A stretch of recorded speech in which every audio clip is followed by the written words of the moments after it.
Welcome into another episode of Chalk Talk. Nick Camino joined by Ben Axelrod. Ben, great to see you as always.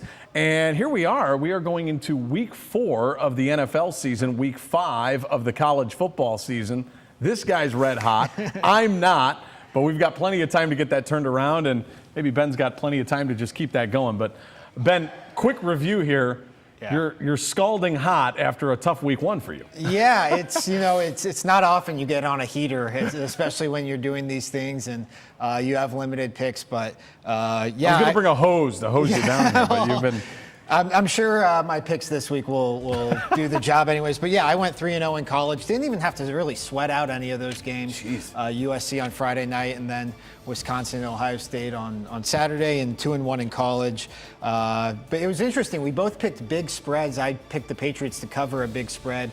You picked the Cowboys. I picked the Dolphins to cover that big one, yeah. To cover the spread with the Cowboys, and we both lost our big spread. So my rule moving forward, I think these NFL games, I'm just going to stay away from these big spreads. The big spreads, which is crazy because in the NFL over the years, when you see teams getting more than 2 touchdowns. You don't. I mean, I remember the Steelers once were like a 14-point favorite over the Browns when Colt McCoy made his first start, and that was like as big of a line as there had ever been that early in the season. I mean, you see those in college, but not in the NFL. I mean, these guys are all pros. You just do not see that very often. If this is the first time you've joined us, welcome. We look at college football and NFL through the lens that is sports gambling. All of it, obviously, for entertainment purposes only. But we give our picks against the spread. We keep track of those, and we'll flash those up for you on the screen as we go with the chalkboard here. But Ben, you can give us a quick review of how we've done through the first 3 weeks of NFL and 4 weeks of college here. Yeah, at this point, I'm 6-1 overall, 6-2-1 in college, and 5-4 in the NFL. After an 0-3 start in the NFL, true. I might add. You are 6-9-3 overall. Those 3 pushes, those were all like half. Well, I need all of them. I need all of those. You've had a couple of half-point losses. You did last week, but you're 3-4-2 in college and 3-5-1 in the NFL. So. You got some ground to make up on me, but we'll see. These things have a way of evening themselves out. Well, we've got a long way to go. Just a couple things that just stuck out to me, and then we'll get into our picks for this week. Once again, Ben, we've talked about Ohio State this college football season, but it's worth mentioning. Here they go again. I know they were playing Miami, but the spread was near 40, and they covered it easily after trailing 5-0. Yeah, like I said, never had to even worry about that one. And usually with those massive spreads, even when it's a great team like Ohio State against a team you don't think can even be competitive, usually it comes down to the last couple of drives. But even after falling behind 5-0, Ohio State had that covered by halftime, I think. You've called it the blowout, Gene, and we've seen them do that. And I know they did play a Big Ten team already in Indiana. But do you expect that blowout, Gene, to continue in the Big Ten schedule as we go in here? We'll have to get to my college football picks, and then I'll let you know. All right. And then NFL-wise, I know we had a lot of our eyes, and it was one of the games you picked correctly, was the Rams. Yeah. Browns and the Rams. We've seen the Browns Super Bowl odds start to drop a little bit. They're 1-2. I know they're kind of the flavor of the month here. Everybody's talking about the Cleveland Browns, whether they're good, whether they're bad. They're 1-2, Ben.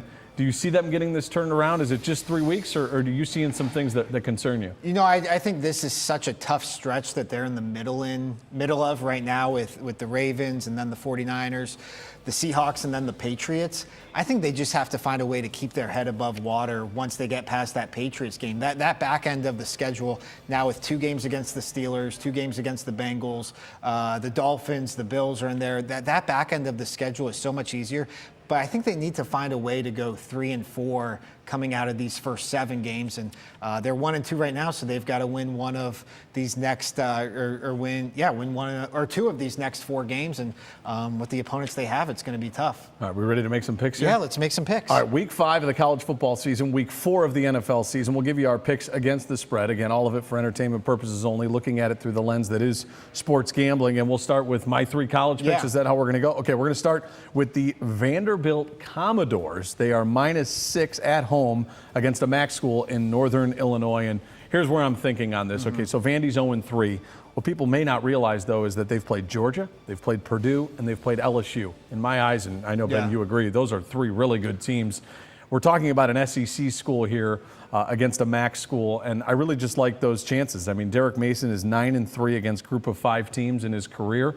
I know it's Vandy. I know they're a low-tier SEC, but I think there's a big difference between low-tier SEC and a very good MAC team. And I know that Northern Illinois played Utah earlier in the year, played them a little bit tough, but I still think that Vanderbilt's finally going to pick up that first win, and I think it'll be by more than a touchdown. Yeah, I don't know enough about either of these two teams to make a educated pick. The thing that would concern me about Vandy, you mentioned that stretch of teams they've played, that can either beat a team down or it can just be a sign that hey, those were better teams and they have better games ahead of them. So at this point in the college football season, entering week 5 now, I think you're still in the information gathering stage, but you said it best. I mean, just SEC versus MAC. I mean, less than a touchdown spread to cover. I mean, I take my chances on that one. You made a good point last week in our head-to-head matchup that I lost and you won, of course, because you're hot and I'm ice cold right now. I had Utah and you had USC, and one of the good points that you made when I started thinking about that game a little bit was you had said Utah just had beaten Idaho State, and then they were going up to play USC. That's a big talent difference. I kind of feel the same way with Vandy. They've played LSU. They've played Georgia. Now you're playing the MAC. Just a step slower, just a step different. Guys are a little smaller. I just think that's going to be seen, so I'll take Vanderbilt minus the 6. It's like taking a batting donut off of your bat, right? You can swing it a lot easier. A lot lighter swing there. I like that. So Vanderbilt minus the 6. Second game will be Boston College +7 against Wake Forest. I think Wake Forest has played one of the easiest schedules in the country. I think they're coming off a win against Elon. They played North Carolina earlier in there. They've beaten some teams that they should beat. They're 4-0. It's one of their best starts. I think Dave Clawson's done a nice job there. These two teams played last year in Winston-Salem, and Boston College won 41-34. I happen to think that this Boston College team is very good. The problem is everybody's got that loss to Les Miles in Kansas on their minds on national TV. I think this is a complete overreaction. Boston College is getting 7 points. I think they win the game at home on Saturday at 3:30. So we'll take Boston College +7. Yeah, I was surprised to see that line too as high as it was. I just think it's an overreaction. They've got A.J. Dillon. They've still got they've still got some really good players. Anthony Brown at quarterback. Adazio's the coach. I like them. And then last game, we'll go into the Pac-12. Stanford -4 against Oregon State. I've seen Oregon State get killed by Oklahoma State. They lost to Hawaii.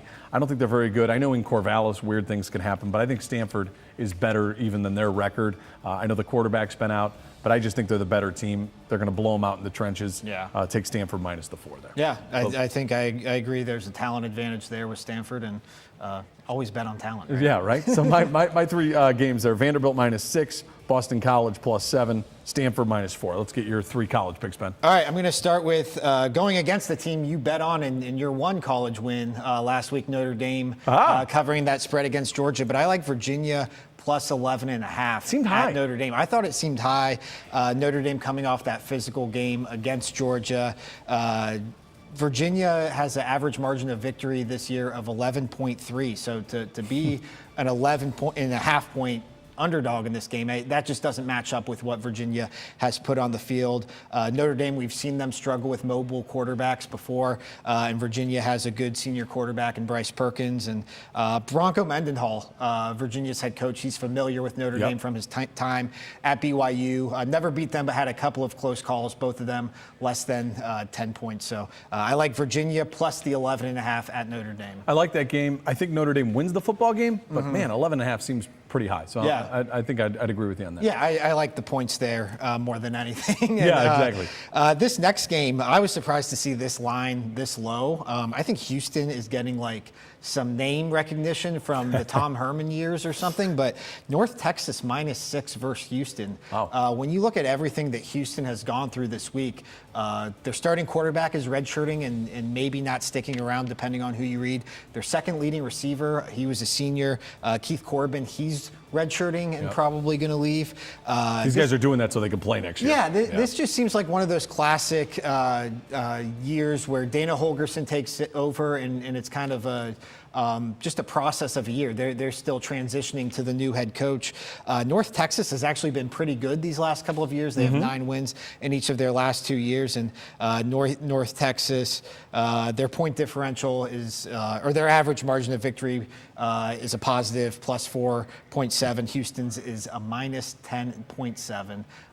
So I like North Texas -6. Yeah, I think that that's just it's going to drag Houston's going to have no wind in their sails. I mean, Yeah. they just lost to Eric King, who I think is one of the most electric players in college football. They played Oklahoma earlier in the year. They just lost to Washington State. That loss to Tulane on Thursday night. That was a backbreaker. I mean, we talk about bad beats. That was one of the worst beats of all time. That really was. Bet on Houston. Yeah, so I would agree with you. I just think the wind is out of their sails there. Yeah. And then I'm jumping off the Ohio State train. Wow. This is my third pick. I'm jumping off the Buckeyes. I thought that was a misprint. I thought, okay. They've been good to me these last few weeks, but Nebraska plus 18 hosting the Buckeyes. This line opened at Ohio State as a 15-point favorite. It's since climbed to Ohio State being an 18-point favorite. I just think that's too big of a climb, too big of a swing. First road game for the Buckeyes, or first primetime road game for the Buckeyes. They played in that sleepy Bloomington atmosphere, which if you looked at who was in the stands, it was more of a home game atmosphere for the Buckeyes than anything else. Adrian Martinez, Nebraska's quarterback, those mobile quarterbacks have given Ohio State problems in the past. I think Ohio State has an inflated resume in terms of they just haven't played anybody. And then this is just a big statement game for Scott Frost. I don't think Nebraska wins this, but I think they'll have enough wind in their sails to cover the 18-point spread. I think their defense is pretty good. They got a nice defensive line. I think they're a physical team. I think they have the ability to keep it close with Ohio State. I get worried going against the Buckeyes. I don't feel good about this one. This is the one I feel least good about, but I'd rather get off too early than too late the Buckeye train. That's a good point. With Nebraska, do you think it's going a little bit slower than we thought it would with Frost? I mean, I know they played Ohio State tough last year. Yeah, they had the overtime loss to Colorado this year, and other than that, they'd be undefeated, right? Yeah. Like, I think that sluggish against Illinois a little bit last week. Yeah, sluggish last week, but that also could have been a look-ahead spot with the Buckeyes coming there. But yeah, we talked about them, I think, during our first episode maybe even, and people thought it was going to be an easier transition because of the success that Scott Frost had at UCF, but I just don't think he has the players in place yet. But with Adrian Martinez, you're starting to see now what they can build. And every time a new coach comes in, these are those big primetime College Game Day is going to be there. These are the type of games that the coaches and programs can make statements in. All right, so let's review your 3 college picks for the week. I like Virginia plus 11.5 at Notre Dame. I like North Texas -6 versus Houston, and I like Nebraska. I don't love it, but I like it. I like Nebraska plus 18 hosting the Buckeyes. Like we said, Ben has been hot of late. Yeah. All right, let's shift to the NFL here. Week 4 of the NFL's schedule, and we'll take your 3 NFL picks here. Yeah, this first game, this line seemed low to me, especially with all the hype that Daniel Jones is getting. But I've got the Giants -3 hosting the Redskins. Okay. Just a typical 3-point home spread, home favorite. I think Saquon Barkley being out might have lowered this line a little bit, but Daniel Jones, if he's an improvement from Eli Manning, this Giants team should only be getting better. They still have good skill players, Nevin Ingram and Sterling Shepard. Wayne Gallman, a guy who we know from his time at Clemson.